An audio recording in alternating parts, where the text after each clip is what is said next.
நம்ம அழகான ஒரு கதையோட தான் வந்திருக்கேன். கண்டிப்பாக இந்த கதை உங்களுக்கு பிடிக்கும்னு நினைக்கிறேன். பிடிச்சிருந்தா மறக்காமல் நம்ம சேனலை சப்ஸ்கிரைப் பண்ணிக்கோங்க.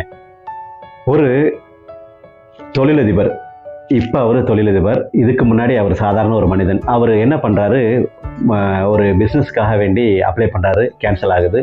அதுக்கப்புறம் திரும்பவும் வந்துட்டு போலீஸ் வேலைக்கு அப்ளை பண்ணுறாரு, கேன்சல் ஆகுது. கேஎஃப்சியில் போயிட்டு அப்ளை பண்ணுறாரு, மிக பிரபலமான கம்பெனிலையும் போய் அப்ளை பண்ணுறாரு, ஃபெயிலியர் ஆகுது. இப்படி தொடர்ந்து அவர் ஃபெயிலியரை மட்டுமே சந்திச்சுக்கிட்டே இருக்கிறாரு. தன்னுடைய வாழ்க்கை இதோட முடிஞ்சு போயிருமோ அப்படின்னு சொல்லிட்டு திரும்ப திரும்ப அவர் பண்ணும்பொழுது அவரால் ஜெயிக்கவே முடியலை.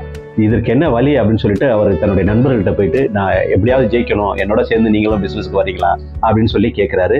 அப்போ அவங்களாம் சொல்கிறாங்க, உனக்கு என்ன பைத்தியமா, எங்கேயாவது ஒரு இடத்துல வேலைக்கு சேரு அப்படி இப்படின்னு சொல்லும் பொழுது அவர் வேலைக்கு சேர்ந்து ஆசிரியர் வேலையும் ரிஜெக்டட் ஆகுது, போலீஸ் வேலையும் ரிஜெக்டட் ஆகுது.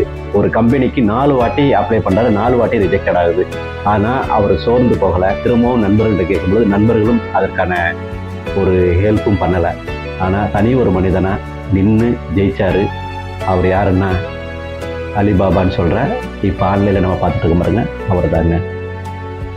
கண்டிப்பாக அவரோட பேர் உங்களுக்கு தெரியும். அப்படி தெரிஞ்சிருந்தா நம்ம கமெண்டில் சொல்லுங்கள்.